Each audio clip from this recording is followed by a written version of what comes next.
Halo semuanya, selamat datang di sesi bedah materi kali ini. Hari ini kita bakal membongkar habis sebuah topik yang lagi hangat-hangatnya, tapi jujur aja sering banget disalahpahami.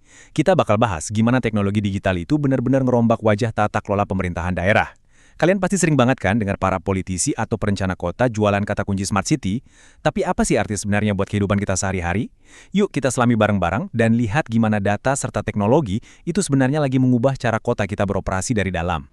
Coba deh pikirin sebentar. Kalau dengar istilah kota cerdas, apa yang langsung kepikiran? Apakah melulu soal masang ribuan CCTV di setiap persimpangan jalan? Atau mungkin ngeluncurin puluhan aplikasi pemerintahan yang baru yang ujung-ujungnya cuma menuhin memori HP kita? Nah, ini nih miskonsepsi yang super umum. Banyak dari kita mikir, wah asalkan kota itu punya layar sentuh di halte bus atau ngasih wifi gratis di taman, kotanya otomatis udah pinter. Tapi, di penjelasan kali ini kita bakal bongkar kalau fondasi tata kelolanya nggak dibenahi duluan, semua gadget mahal itu ya nyatanya cuma jadi hiasan doang. Masuk ke bagian satu nih, mitos versus realita. Yuk kita luruskan dulu konsep dasarnya sebelum langkah lebih jauh. Kalau kita bedah definisinya, poin paling krusial itu sebenarnya ada di kata strategis dan menyelesaikan masalah. Jadi, kota cerdas itu sama sekali bukan tentang seberapa banyak alat canggih yang bisa dibeli oleh pemerintah. Beneran deh, bukan itu poinnya. Poin utamanya adalah gimana teknologi itu dipakai buat bikin hidup kita sebagai warga jadi lebih gampang, lebih aman, dan pastinya lebih efisien. Bayangin aja, kalau pemerintah daerah borong server super mahal, tapi warganya masih harus antri berjam-jam cuma buat ngurus KTP, ya kotanya belum cerdas dong namanya. Teknologi itu cuma alatnya aja, tata kelola yang baik lah yang jadi mesin penggeraknya. Lanjut ke bagian 2, tubuh dan dashboard. Biar lebih gampang ngebayangin gimana tata kelola ini bekerja, kita pakai dua analogi simpel aja ya. Analogi pertama, coba bayangin kota tempat tinggal kita ini kayak sebuah tubuh manusia. Jalan raya, jembatan, dan infrastruktur fisik lainnya itu ibarat pembuluh darahnya. Terus layanan publik kayak rumah sakit, sekolah, atau kantor polisi itu adalah organ-organnya. Nah, pertanyaannya, di mana letak teknologinya? Teknologi digital dan data itu bertindak sebagai sistem saraf. Sistem saraf inilah yang kirim sinyal ke seluruh tubuh biar semuanya bisa gerak barengan dan sinkron. Kalau sistem sarafnya kacau, organ-organ ini kan nggak bisa komunikasi satu sama lain. Tubuhnya bakal jadi lambat, bahkan bisa lumpuh. Persis kayak gitu juga jadinya sebuah kota kalau minim integrasi digital. Sekarang, yuk beralih ke analogi kedua, dashboard mobil modern. Bayangin kalian lagi nyetir mobil di malam hari, di jalanan gelap, tanpa lampu, dan tanpa panel instrumen di depan kalian. Kalian cuma nebak-nebak nih, lagi ngebut di kecepatan berapa atau bensinnya sisa seberapa banyak. Mengerikan banget kan? Nah, percaya atau enggak, seperti itulah cara kerja pemerintah di masa lalu. Tapi sekarang, dengan tata kelola digital, pemerintah tuh ibarat pembalap yang punya dashboard super lengkap. Mereka pakai aliran data real-time buat nentuin kebijakan, antisipasi kemacetan, bahkan deteksi lonjakan kasus penyakit. Intinya, mereka nyetir dengan kepastian, bukan cuma pakai insting atau asal tebak lagi. Dan asal tahu aja, analogi tadi tuh bukan sekedar teori kosong buatan kita, standar global kayak OECD aja sangat menekankan kalau tujuan akhir dari semua teknologi ini ya harus berujung pada penciptaan nilai publik. Simpelnya begini, apakah layanan buat warga jadi lebih cepat? Apakah lebih merangkul semua kalangan? Apakah birokrasi yang tadinya ribet banget bisa dipangkas habis? Kalau inovasi digital itu nggak bikin pelayanan jadi lebih responsif terhadap apa yang benar-benar dibutuhin warga, ya berarti inovasi itu gagal memenuhi standar global tata kelola digital. Sederhana itu ukurannya. Oke, kita masuk ke bagian 3, layanan publik terintegrasi. Terus wujud nyata dari integrasi digital ini di lapangan itu kayak gimana sih?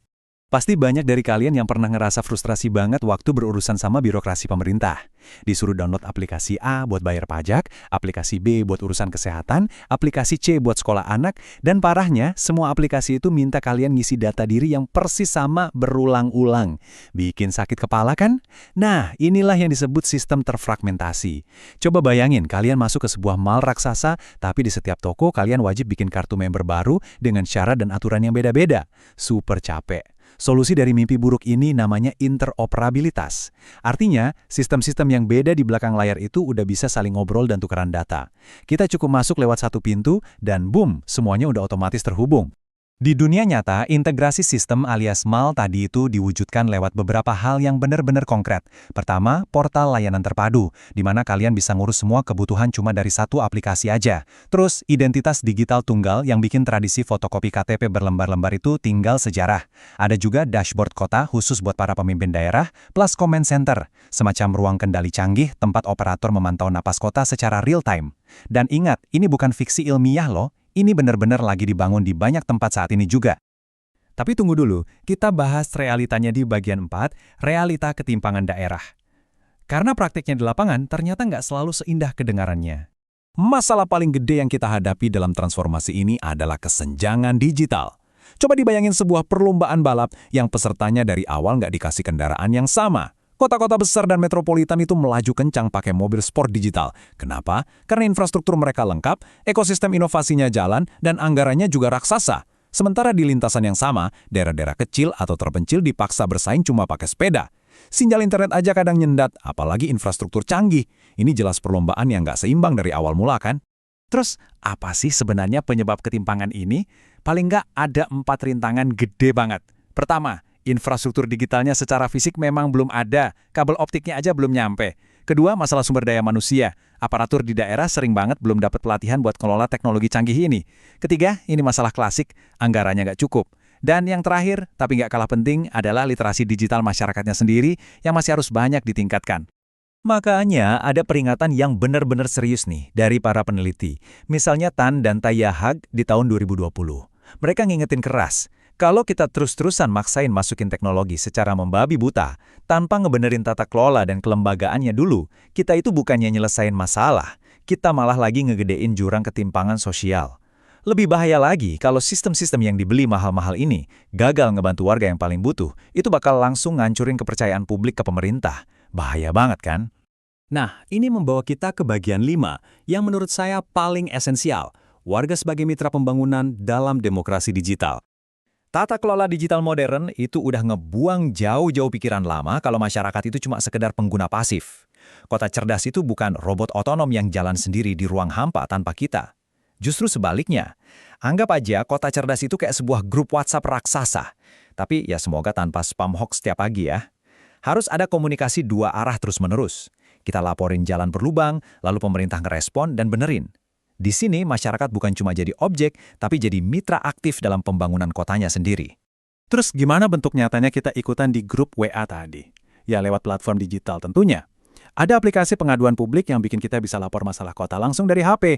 Terus ada e-participation buat jajak pendapat kebijakan. Ada forum konsultasi digital biar kita bisa urun rembuk soal anggaran kota. Bahkan sampai crowdsourcing, di mana data GPS kita dipakai secara kolektif buat mantau dan ngurai kemacetan lalu lintas. Inilah wujud nyata demokrasi digital yang lagi berjalan. Kabar baiknya, di Indonesia cetak biru buat ini sebenarnya udah mulai kelihatan loh. Kita bisa lihat kota-kota kayak Jakarta, Bandung, Surabaya, dan Makassar yang udah konsisten banget bikin inovasi lewat portal cerdas mereka. Mereka ngebuka banyak saluran biar warganya bisa ikut andil mantau kota. Kota-kota ini ngasih optimisme dan ngasih fondasi yang solid buat daerah-daerah lain biar berani mulai melangkah maju. Tapi sebagai masyarakat yang kritis, kita tetap harus sadar kalau jalan menuju kota cerdas ini benar-benar penuh ranjau. Riset nunjukin ada risiko-risiko gede yang harus diawasi ekstra ketat. Pertama, keamanan siber. Sistem terpusat itu sasaran empuk banget buat hacker. Kedua, soal perlindungan data pribadi kita yang super sensitif. Terus ada masalah sistem yang terfragmentasi dan juga vendor lock-in, di mana pemerintah jadi ketergantungan akut sama satu perusahaan teknologi aja. Dan pastinya, tantangan terbesar kita, mastiin nggak ada satupun masyarakat yang tertinggal gara-gara ketimpangan digital. Setelah semua pembahasan tadi, ini menyisakan satu pertanyaan reflektif yang super penting buat kita renungkan bareng. Nanti, kalau kalian lagi jalan dan ngelihat layar digital raksasa punya pemerintah di pinggir jalan, atau pas ada rilis aplikasi pelayanan baru, coba deh tanya ke diri sendiri. Apakah inovasi ini beneran bikin pelayanan jadi lebih responsif dan bisa dinikmati semua orang? Ataukah itu sekedar pajangan kosmetik, sekedar proyek pencitraan biar dibilang canggih? Karena ingat ya, keberhasilan sebuah kota cerdas itu nggak pernah diukur dari jumlah sensor yang terpasang, tapi dari kemampuannya buat dengerin, ngerespons, dan melayani kita semua dengan jauh lebih baik. Silahkan dipikir-pikir lagi ya. Terima kasih banyak udah ngikutin sesi bedah materi kali ini, dan teruslah berpikir kritis. Sampai jumpa!